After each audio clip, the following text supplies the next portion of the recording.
자, 사흘 동안 진행이 됐던 국회 대정부 질문이 그제 끝이 났죠. 한동훈 장관과 민주당 의원들 간의 치열한 공방이 다시 한번 화제가 됐었는데, 자, 이번 공방에서도 역시 한 장관 특유의 화법이라고 해야 될까요? 그 부분이 주목을 받았습니다. 그동안의 한동훈 장관의 발언들이 준비되어 있습니다. 영상으로 만나보시죠. 의원님, 제가 말씀드리는 거예요. 의원님은 말끝마다 제가 무슨 거짓말을 했다는, 아니 뭘 거짓말을 했다는 거예요? 그리고 스웨덴에 관해서 그걸 얘기하면 안 됩니까? 제가 의원님한테 허락받고 얘기해야 되는 거예요? 일부 선거법 위반 범죄는 왜 얘기 안 하십니까? 부정부패인 선거법 위반을 수사하면 안 됩니까? 왜 안 됩니까? 역시 질문에 질문으로 답을 하시네요. 법으로 이런 문제를 해야 하고 국민들의 민의를 얻어서 하는 거지. 의원님, 그렇습니까? 어떤 법을 만드시겠다는 취지십니까? 제가 지금 왜 질문을 받아야 됩니까? 네, 어떻게 들으셨습니까? 한동훈 장관의 특유의 화법이라고 해야 될까요? 최근에 그런데 시청자 여러분, 그 인터넷상에 뭐랄까 패러디 웹툰이 등장을 했는데 이게 좀 화제를 모으고 있다고 합니다. 한동훈 장관과 관련된 겁니다. 한번 뭐 미리 보신 분도 계시겠지만 바로 이겁니다. 보시죠. 실제 있었던 일이 아니고 패러디물이에요. 카드 안쪽에 이제 편의점을 간 거죠, 한동훈 장관이. 그 편의점 직원이 카드 앞쪽에 꽂아주세요. 한동훈 장관은 저는 카드로 결제하겠다는 말씀을 드린 적이 없습니다.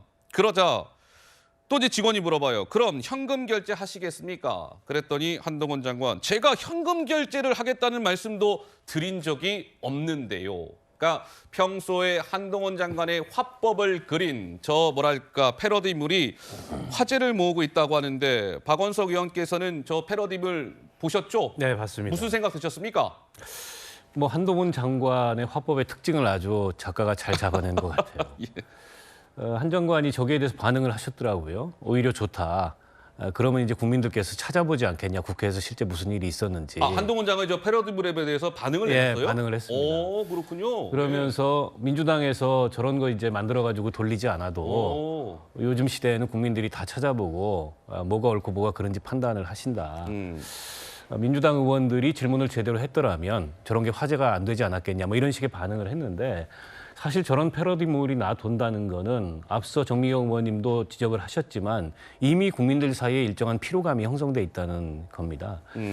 사실은 국회에서 국회의원들은 국민을 대신해서 질문을 하는 거고, 예. 국무위원은 정부를 대표해서 답변을 하는 겁니다. 근데 이게 국회의원의 질의와 이 국무위원의 답변이 계속 이렇게 공격적으로 서로를 비난하고 조롱하고 비아냥거리고 이런 식으로 흘러가게 되면 정작 국민들이 알아야 할 중요한 국정의 현안들에 관해서는 제대로 전달이 안 되는 거죠. 그 스타일만 부각이 되고. 예.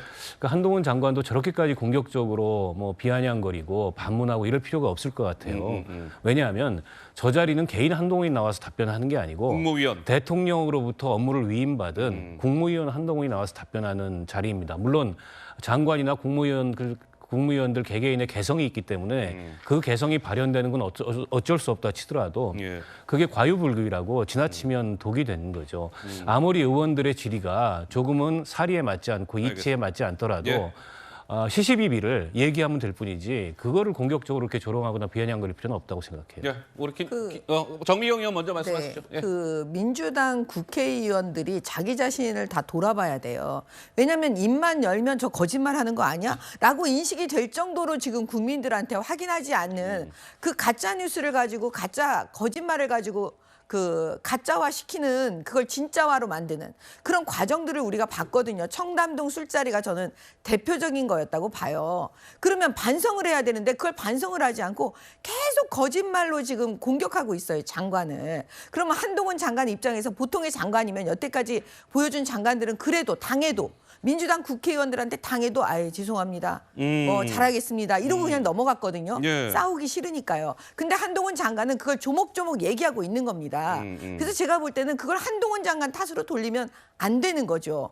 그걸 제대로 본인이 확인하고 이건 아니다라고 얘기하는 장관. 그러면 그렇게 만든 장관이 누구냐. 지금 한동훈 장관을 이런 방식으로 이렇게 화법을 만들어 주신 분들은 다 민주당 국회의원들입니다. 아하, 그렇군요. 저도 저 만화에 대해서 조금 얘기를 하고 싶은데, 저 만화는 현실 반영이 잘 안 되는 것 같습니다. 만화 좀 다시 보여주세요. 예. 왜 그러냐면 이제 한동훈 장관의 화법 뭐 저렇게 비꼴 수 있다고 생각하는데 저 편의점이 한동훈 장관에게 했던 질문만큼 명확하게 민주당 의원이 질문을 못 하고 있기 때문에 저건 현실 반영이 안 되는 겁니다. 그러니까 질문이 이런 거잖아요. 이를테면 카드 앞쪽에 꽂아주세요. 그럼 현금결제 하시겠어요? 이런 식의 질문이거든요. 아주 상식적인 질문을 하고 있는 거 아닙니까? 아하. 근데 민주당 의원님들 같은 경우에는 저 정도로 상식적인 질문을 하지 않기 때문에 대답도 이상한 대답이 나온다고 계속 저는 생각을 하는데 저 이상하다고 생각하지는 않지만은 민주당 의원 입장에서 예. 저는 그런 의미에서 이 만화가 현실 반영이 안 된다고 하는 것이 저 편의점 직원만큼이라도 상식적인 질문을 하셔라. 그러면 제대로 된 대답이 나올 거다라는 말씀 같이 드리겠습니다. 제가 예. 말씀을 안 드릴 김 수가 의원님 없겠네요. 한 말씀 듣고 가죠. 네. 물론 민주당 의원들이 인사청문회 과정이나 또 상임위 질의 과정에서 조금 실수한 적도 있었어요. 이모나 3M이나 청담도 술자리. 그렇지만 전체 민주당 의원의 어떤 질문이나 대정부 질문에 대해서 전체적으로 이게 질문이 정확하지 않았다. 또 가짜 뉴스다. 이런 얘기로 말씀하시는 거는 온당치 않다. 전체를 폄훼해서는 안 된다고 생각을 하고요. 한동훈 장관이 질문이 들어가면 1초도 쉬지 않고 날숨으로 곧바로 답하면서 오류도 범하지 않았습니까? 정수신 변호사 같은 경우에 대검 부대변인 이거 뭐 아니라고 했었는데 맞는 걸로 확인이 됐잖아요. 그렇기 때문에 한동훈 장관도 호흡을 고르고 예. 정확한 사실을 답변을 해야 되고요. 국민의힘 의원들이 초반에는 잘한다, 속 시원하다, 지지자들과 함께 박수 쳤을지 모르지만 예. 이런 상황이 반복될수록 지금은 저거 아닌데 라고 생각하는 상식적인 국민의힘 의원들도 분명히 있을 거라고 생각하기 때문에 네. 양쪽 다 조금 자제하면서 알겠습니다. 국민을 바라보고 해야 된다고 생각합니다. 그래서 아까 우리 박원석 의원께서 말씀을 주셨는데 풍자 패러디 관련해서 한동훈 장관이 오늘 얘기를 했네요. 그냥 공적 인물이니까 풍자의 대상이 되는 것은 오케이, 괜찮습니다. 국민들께서 전체를 보고 판단하실 겁니다. 이런 입장을 조금 전에 밝혔다고 합니다. 참고로 말씀을 드렸고요.